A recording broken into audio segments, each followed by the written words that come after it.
Hey guys, welcome to Reddit Brew. Today, I will be reading from the r/entitledpeople subreddit, so let's jump into it.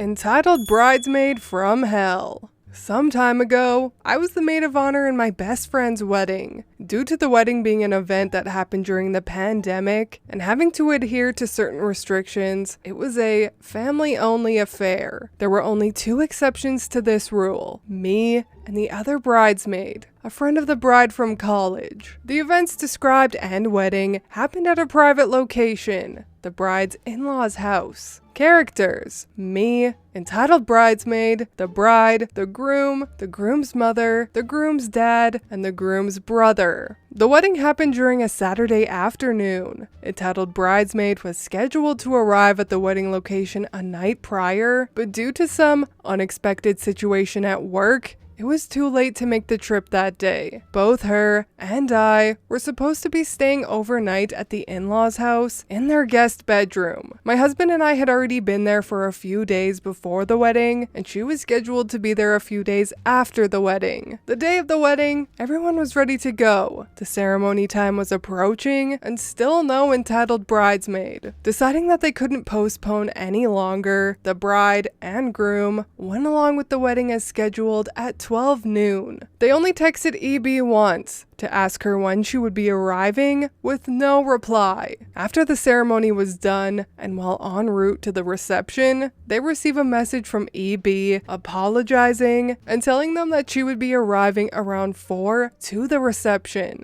Bride and groom were scheduled to leave for a mini honeymoon at 6. Entitled bridesmaid and date finally arrive at 5:30, dressed in yoga pants and sport shorts. They go to change their clothes to wedding attire, take a few pictures with the happy couple, then take a plate each and start eating in the other room. They refuse to join us in the dining room. Bride and groom leave for their planned honeymoon 30 minutes after EB had finally shown up, and EB and date go to have a walk and take Instagram pictures. They return after a few hours, change their clothes again, and leave the wedding to go out to a restaurant to eat. They return at the end of the party and sit outside with the remaining people, including Mill and Phil. Everyone, though annoyed with them, treats them politely, but coldly. While talking with them, again, this was during the heart of the pandemic. No one knew what was going on yet. Everyone was being extra careful, especially around elderly. So we socially distanced and wore masks all day, long even before they arrived. We find out that they are anti-pandemic, and everyone quickly leaves after this. The next day, my husband and I take a trip to surprise the bride to the hotel they were staying at to enjoy the sights and have brunch. The plan was for EB to join us as well, but her and her date didn't wake up on time to join us. We heard later on from Mill and Phil that it turned into a real drama fest and ruined their morning peace, with screaming and crying coming from their room. Not sure what happened, I didn't care to ask. In the afternoon and evening, we had only seen them once that day, briefly, and that was it. They were treating the house as an Airbnb, and Mill and Phil like annoying hosts. They were being so rude to Mill and Phil, which they did not deserve, as they are some of the most kind and empathetic people I have ever met. My husband and I left that night. It was early morning when the bride started sending me messages from her honeymoon suite telling us about some disturbances. None of us had any idea about the shit show that was ready to unfold. That morning, it was a Monday, so EB's date had to work. He got up and went into the kitchen to make himself a coffee without wearing a mask. Phil was there and asked him to put a mask on, as both him and Mill are vulnerable, to which the date replied,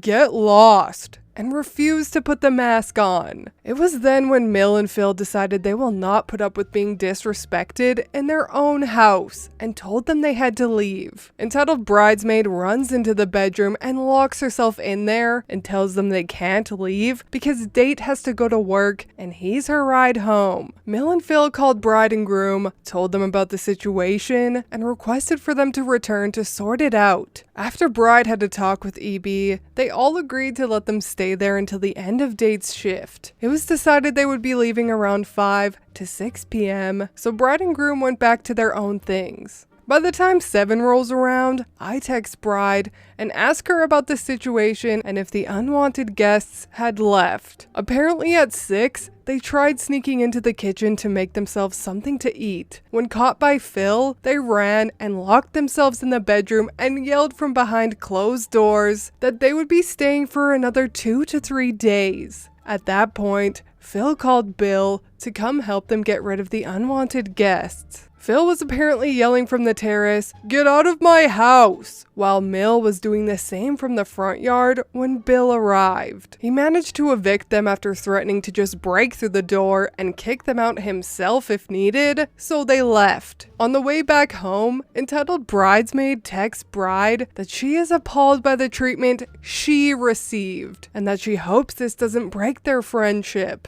I think that ship has long sailed. Oh dear lord. So someone in the comments asked some questions for clarification on the situation that I'm sure some of you are wondering, which OP did answer. So let's read them, shall we? Yikes. I don't understand how entitled Bridesmaid and Date thought it was okay to treat the parents that way. So, did they only really know the bride, or did they also know the in-laws as well before all of this? Do you have any more details on the work situation with entitled Bridesmaid? I don't know if the whole wedding weekend was just more relaxed, where they thought they could just come and go as they please? Did Bride and Groom have to actually come back? I'm happy to answer your questions. 1. They did not know Phil and Mill, just the bride and groom, and they've known each other for the last 8 to 9 years. No details with the work situation, but considering she couldn't make a 3-hour trip before 12 and arrived at 5:30, I suspect that was a lie. The days leading up to the wedding were more relaxed. Me and my husband spent a few days visiting and sightseeing, but we did that with the bride and groom, and we always spent 1 to 2 hours in the morning with Mill and Phil. Same in the evening. We were spending 2 to 3 hours with them. For the wedding itself, everyone stayed there. Entitled Bridesmaid and Date were the only ones not spending time with the others or mingling. Even when they ate upon arrival, they did that by themselves in the living room, not outside where the reception was happening. Yes, they did have to come back because entitled Bridesmaid was refusing to leave or open the door. Nobody has ever noticed that entitled Bridesmaid was crazy before. That behavior doesn't appear out of the blue. Surely Bride and Groom had noticed it previously and dismiss it in some form. Apparently this came out of the blue and it was completely out of character. Honestly, to me, if the bride had never seen this behavior from her friend before, it seems like maybe this new date she was hanging around with was causing this behavior. I also have a feeling that maybe the involvement of drugs or some sort of substance abuse had a role in this unexpected behavior. Regardless though, why would somebody stay at someone's house that they don't even know, do drugs, and act this way? So insane. If I were Mill and Phil, I would have just called the police to get them out. Great googly moogly. I hope nobody ever talked to entitled Bridesmaid again. But anyways, that is all from me today. I hope you enjoyed that entitled people story. If you did, please leave a like and subscribe. I truly appreciate when you do, and I will see you in the next Reddit story. Bye!